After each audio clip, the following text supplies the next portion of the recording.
Les jeunes cyclistes dynamiques. Aujourd'hui, on est à Saint-Jean-de-Mont, on est le lendemain de la course de Saint-Hilaire-de-Riez. Le circuit est très similaire. On va le courir avec Alex et avec Quentin. Allez, c'est parti.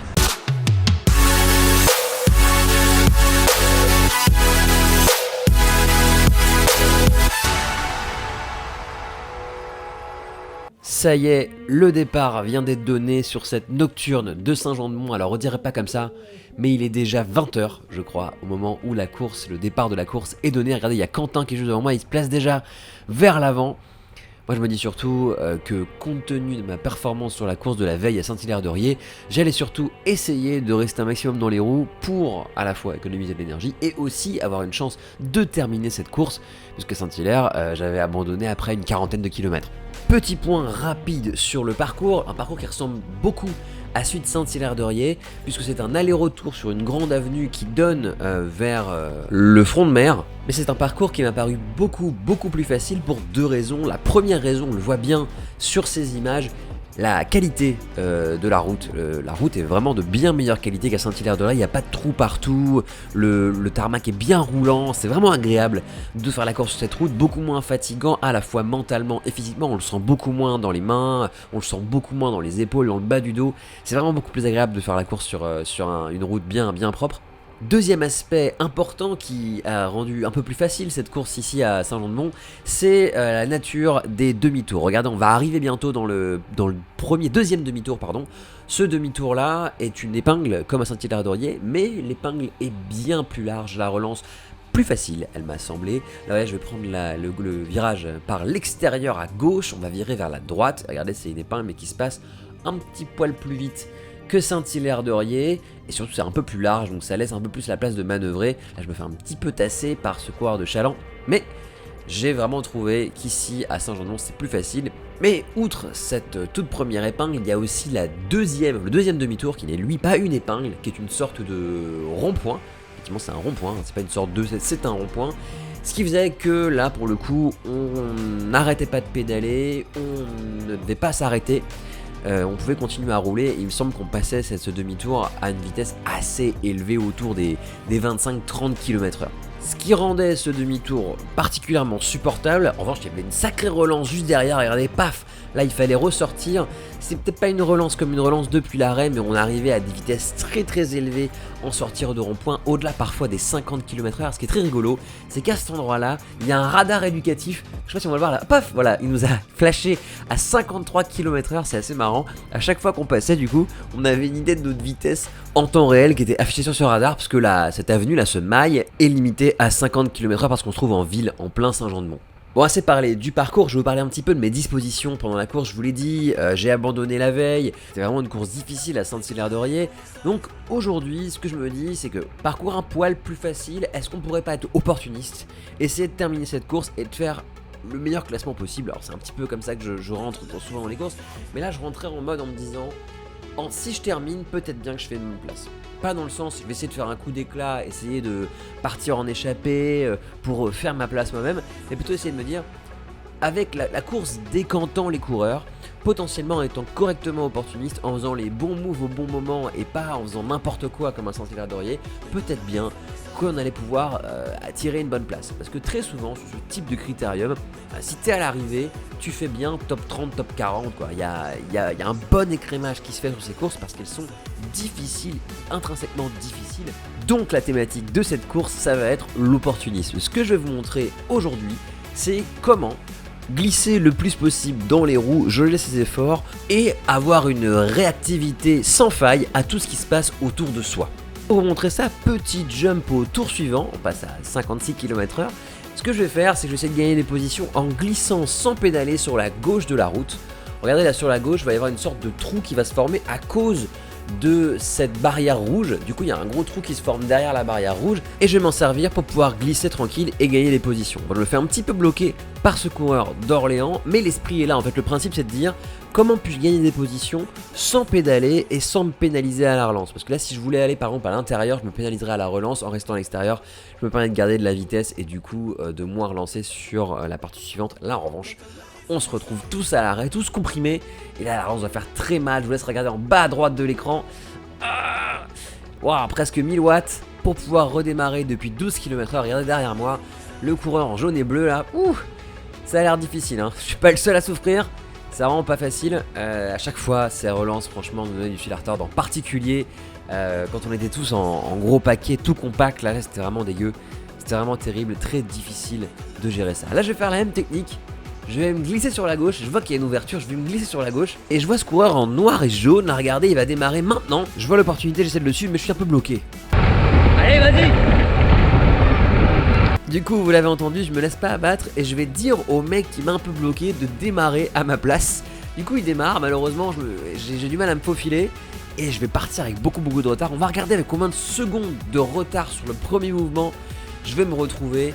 Et ça c'est vraiment, vous allez voir, en fait là je suis pas très loin, mais il m'a manqué ces quelques secondes pour pouvoir être au contact. On va rembobiner pour vous montrer un petit peu et compter ensemble combien de secondes ça a pris. Entre le moment où le premier coureur démarre, le moment où du coup vraiment j'aurais dû être directement dans sa roue, et le moment où j'arrive effectivement à lancer mon attaque. Du coup je vais lancer le chrono, hop, il démarre. 1, 2, 3, 4, 5, 6, 7, 8 et 9 secondes avant que je puisse me faufiler. Voilà, 9 secondes. Et ouais, est-ce que ça coûte 9 secondes, hein. C'est-à-dire que là, je démarre, j'ai de la chance que personne me suive vraiment. Enfin, il y a un gars en rose là qui me suit un peu. D'ailleurs, il va me coller au derche pendant une bonne partie de la course, lui. Et regardez, devant, je suis pas très loin. En réalité, je suis à 3-4 vélos d'écart.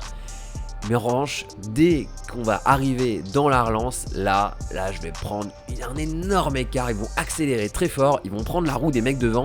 Et là, je me dis, bon, c'est la première fois que tu tentes un truc, donc on va s'engager dedans. Je veux dire, quand on est opportuniste, il faut aussi se dire, ok, j'ai une opportunité maintenant. Il faut que je la saisisse. Je peux pas me permettre de me dire, bon, bah, ok, je laisse tomber. Il faut y aller. À un moment donné, il faut aussi prendre ses responsabilités et puis il faut aussi tenter le truc. Et une fois qu'on a remis un petit doigt dedans, il faut mettre tout le bras parce que sinon ça marche pas. Je veux dire, à un moment donné, il faut s'engager. Il faut aussi miser un peu. Il faut aussi mettre un peu des jetons sur la table. Sinon, ça fonctionne pas bien. Malheureusement, ici, le peloton a réussi à recoller. Donc ça n'a pas fonctionné, mais c'est pas fini. Vous allez voir, l'action n'est pas terminée. Souvent, sur ce type de course, ce qui va se passer, c'est que ça va se faire en plusieurs fois. On va étirer une première fois, étirer une deuxième fois, étirer une troisième fois, et au bout d'un moment, ça va péter. Comme un élastique qu'on aura un petit peu trop étendu, ça va finir par lâcher. Et regardez, là, ça continue à s'exciter à l'avant. On voit bien à l'avant de la course, là. Et là, ce que je me dis, c'est qu'au lieu de vouloir prendre l'initiative moi-même, je vais essayer de me fondre dans le groupe et de ne prendre des roues d'attaquant seulement si je suis directement au contact. Genre vraiment seulement si l'opportunité est parfaite. Sinon, je reste là, tranquillement, à l'avant, bien placé, dans les roues. Là, regardez, voilà, ça accélère un peu, donc il y a un petit effort à faire. Mais ici, je suis très bien protégé du vent. Du coup, là, j'ai pas trop de soucis à me faire. Normalement, je devrais être en mesure de me reposer sur cette ligne droite. On va regarder ma fréquence cardiaque maintenant. Je suis à 182 battements. On regardera ma fréquence cardiaque juste à l'entrée du rond-point. Juste pour voir, pour vous montrer que dans cette position-là, je suis assez à l'avant pour voir le déroulement de la course, mais quand même bien protégé pour faire en sorte de ne pas dépenser trop d'énergie. Regardez, à l'entrée du rond-point, on est à 175 battements, 174 battements, 173 battements, ça descend. On a presque perdu, on a perdu plus de 10 battements, parce que je suis à 170 battements. Donc on a perdu environ 15 battements avant de repiquer sur la longue ligne droite très rapide. Regardez, cette relance quand même à chaque fois nous fait nous sortir les doigts du cul très fort.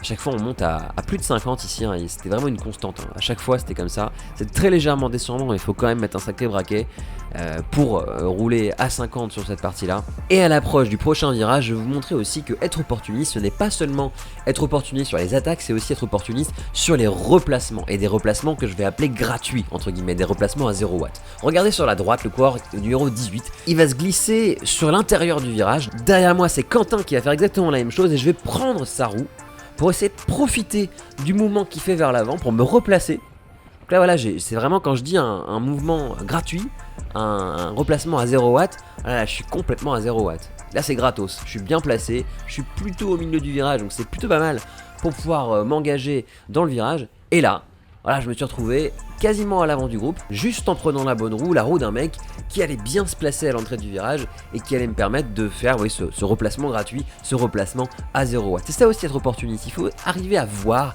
à être extrêmement réactif sur les situations de course qui permettent de gagner des positions, d'obtenir un meilleur placement pour un effort nul. Ça c'est vraiment important sur ce type de course en particulier, sur toutes les courses en général, mais en particulier sur ces courses-là. Et pour quelle raison? Parce qu'il y a beaucoup de moments où on pédale pas, beaucoup de moments où on freine, beaucoup de moments où on réaccélère.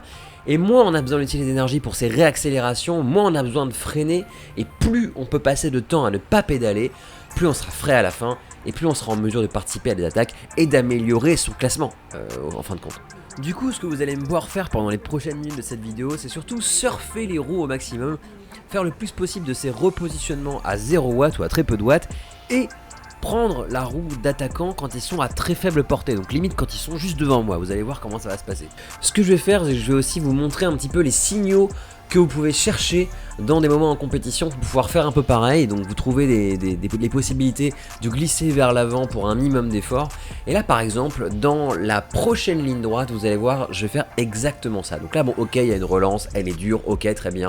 Mais juste après cette relance, ça va se calmer. On va voir les coureurs qui vont se mettre à arrêter de pédaler. Regardez devant moi, ils arrêtent de pédaler. Et en fait, je vais m'écarter sur le côté en conservant ma vitesse et en gardant seulement 200 watts, 150 watts, vous allez voir, je vais réussir à gratter des positions. Ça commence à s'exciter un petit peu à l'avant, là avec un mec qui attaque à gauche. Il va peut-être y avoir bientôt une opportunité de prendre une roue qui attaque, parce que souvent ça excite tout le monde quand ça bouge. Regardez, ça bouge à droite par exemple, ça va bouger un petit peu à gauche aussi. On voit que le coureur en vert, il se prépare à avancer, à accélérer. Hop hop hop, ça démarre. Du coup moi je vais prendre doucement les roues, je vais surfer. Regardez, j'ai pas fait beaucoup d'efforts et je vais essayer de me joindre à la bataille, mais vraiment en levant le moins possible le cul de ma selle. Le but étant de rester au contact de l'action, hein, toujours avoir la visibilité sur ce qui se passe à l'avant, éventuellement participer à une attaque si c'est possible, et par conséquent rester au contact. Donc là au redémarrage, j'essaie de rester au contact au maximum. Je vois que ça bouge, il y a un petit trou qui se forme, on va rester bien caché. Alors là malheureusement, comme j'ai de la vitesse, il faut que j'utilise cette vitesse et que je bouge ce petit trou. À ma droite, il y a un coureur qui me dépasse, du coup je relâche mon effort pour prendre sa roue tranquillement. Voilà, pouf, je me mets derrière lui. Pas de stress, je vais le laisser me remonter. Alors sur la gauche, il y a un autre coureur qui va avancer. Je vais avancer sur la gauche, mais là je vois que ça avance plutôt sur la droite. Donc de manière opportuniste, je vais reprendre la roue des coureurs qui montent sur la droite. Je vois que ça continue à s'exciter, donc je vais continuer à appuyer pour rester dans le flot des coureurs. Là après c'est vraiment une question de choix, hein. Regardez, là je vois que ça s'écarte, mais ça va bien trop vite. Donc je reste vraiment à surfer l'avant de ce groupe. Là voilà, je gagne encore des pulses, hein, limite, hein. Là je suis encore à 173 battements, 172... 171, donc je suis vraiment prêt pour faire un nouvel effort si c'est nécessaire. Je surfe toujours, je suis toujours assez proche de l'avant du groupe, hein. Regardez derrière moi, il y a plein de monde. Là on voit même pas l'arrière du peloton au bout du rond-point, donc ça veut dire que je suis vraiment bien positionné.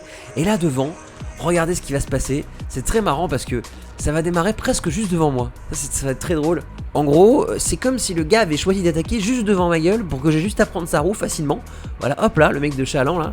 Je vais juste avoir besoin de prendre sa roue doucement pour pouvoir participer à l'attaque. Donc je fais une attaque sans attaquer. En fait, c'est gratuit. Je prends la roue tranquille. En plus, il y a un beau trou, hein. Je veux dire, il a formé un beau trou le mec en attaquant. Et moi là, je suis à 100 watts dans sa roue tranquillement, en train de profiter du draft et de remonter sur un groupe qui s'était échappé. Donc vous voyez comment en surfant de manière assez maligne en fait dans cette course qui nous met plus ou moins tous en ligne, hein, depuis le début, hein, on arrive à se placer dans des positions favorables qui permettent de participer à des attaques intéressantes. Bon évidemment tout n'est pas parfait, regardez par exemple je prends ce virage très mal, en fait je me fais un petit peu pousser par un coureur qui avait pris l'intérieur et là je prends un énorme tir, là je dois remonter 2 vélos, je suis à bloc, hein, là vraiment. Heureusement que j'avais des pulses en réserve parce que là le trou que je dois boucher à ce moment là il est archi difficile. Et il y en a un qui en profite bien depuis tout à l'heure, c'est ce coureur en vert avec les logos U, hein, sur les manches. Je reconnais pas le maillot, mais lui pour le coup il me colle au basque depuis tout à l'heure et il arrive vraiment bien à surfer les roues. Regardez encore, ça va encore s'agiter à l'avant, et moi je m'affole pas, je ne démarre pas comme un fou, hein. Je me dis bon, ok super, je poursuis mon effort, j'essaie de rester au contact au maximum, puis si jamais ça démarre, être prêt à réagir, être vraiment dans un mode de réactivité en ce début de course. Là, le temps fort semble un peu terminé, mais c'est dommage parce que on a vraiment le peloton qui est quasiment entièrement en ligne. Regardez, vraiment tout le monde est en file indienne. Il y a moyen vraiment de faire péter l'élastique si on s'y met correctement, et ça va se passer juste après ce virage. Regardez le coureur de Chaland en rouge et bleu. Là, ce qui est ouf, c'est qu'il va m'offrir encore une fois une roue sur un plateau. Regardez, il va démarrer juste devant moi. Moi, j'ai juste besoin de mettre un tout petit coup d'accélérateur pour rester dans sa roue, hurler un peu sur les coureurs qu'on vient de dépasser, et ça y est, là il a clairement mis l'accélérateur. On est à 55 km/h, je suis dans sa roue.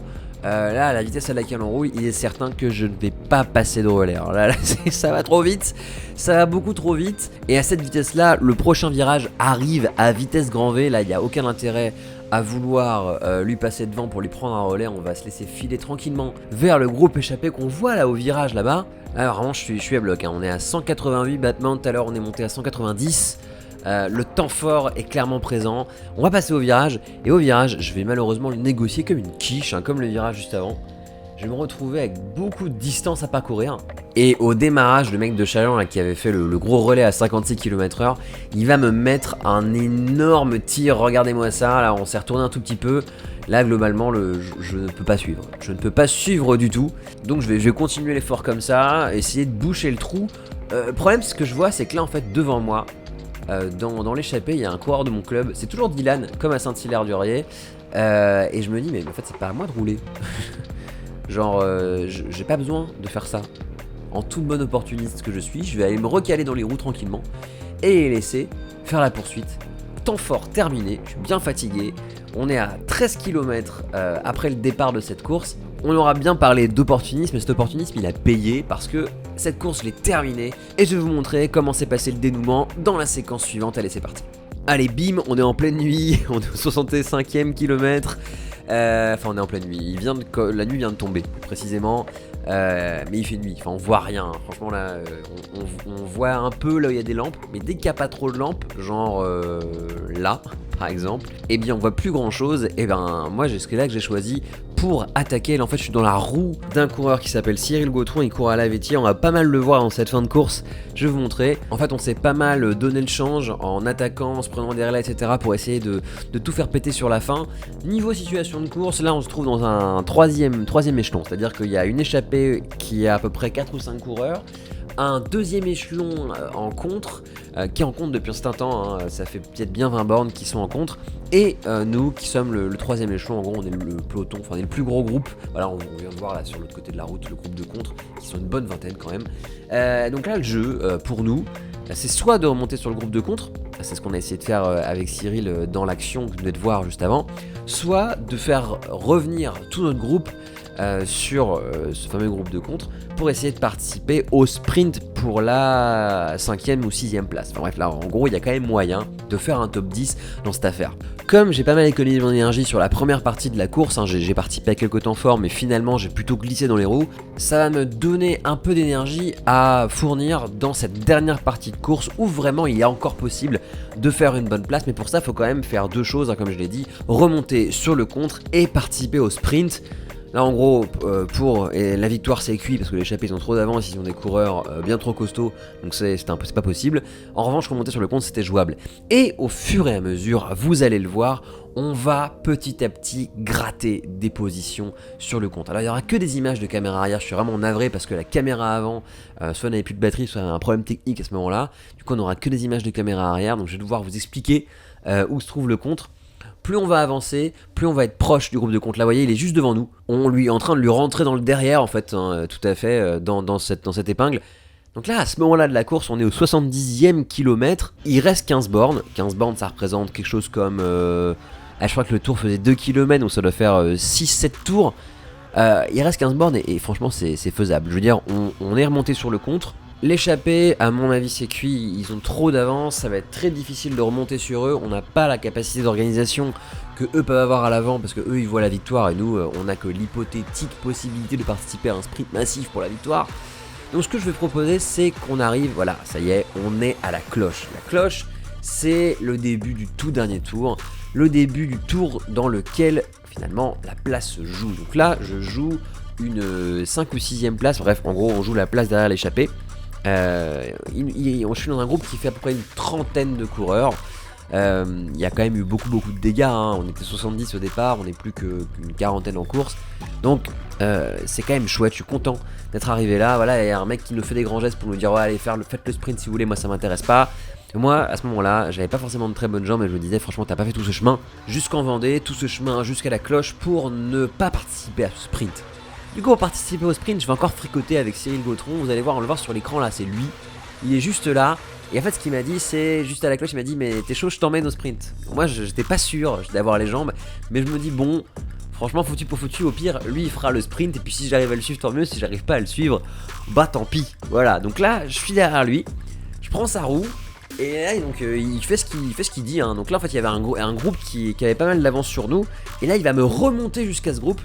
Là je suis dans sa roue tranquillement, il va me remonter jusqu'à ce groupe et au moment de le dépasser ce groupe il va lancer le sprint de très loin. Enfin très loin pour moi, à l'arrivée elle est à 300 mètres, elle est à 84,1 km, là on est à 83,9 et là j'essaie de démarrer mais je ne peux pas embrayer, j'ai des crampes, je suis foutu, on va voir Quentin qui me dépasse là juste sur la droite, on le voit.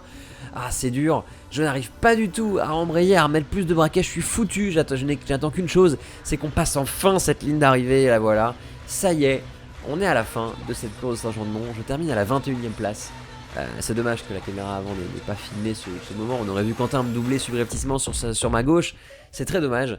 Mais je suis quand même content, je suis arrivé au bout de cette course, c'était une course très marrante, j'ai vraiment bien aimé. Malgré le parcours un petit peu chelou, un aller-retour comme ça m'a quand même vraiment fait kiffer. Je me suis bien amusé, j'étais bien opportuniste, je vous ai permis aussi je pense d'apprendre quelques trucs sur la compétition à reproduire dans vos courses à vous. Si ça vous a plu, n'hésitez pas à liker la vidéo ainsi qu'à vous abonner à la chaîne, à découvrir l'ensemble des autres vidéos que j'ai faites pour vous montrer un petit peu les courses de l'intérieur. Quant à moi, d'ici à ce qu'on se croise ici même sur la route ou sur les réseaux, je vous dis allez, ciao.